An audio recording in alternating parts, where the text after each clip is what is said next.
Rafael Marine from Chicago Northside Toyota, and right behind me I got the brand new 2021 Sienna XLE Hybrid. For 2021, they completely redesigned the vehicle. It's a little bit wider, you get this more aggressive styling that comes to the front. Also the front of the grille, you get LED headlights, fog lights, and you get parking just along the bottom.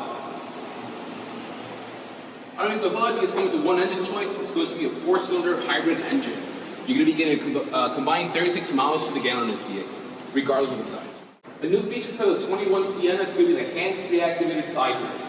All you got to do is have the keys on your person, go right next to the driver's side door and put your foot underneath it.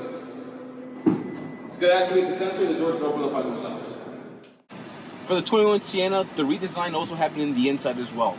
Not only are you going to get a more updated, modern version for the interior cabin, it's also going to come with Apple CarPlay, Android Auto, and this one in particular comes installed also with navigation.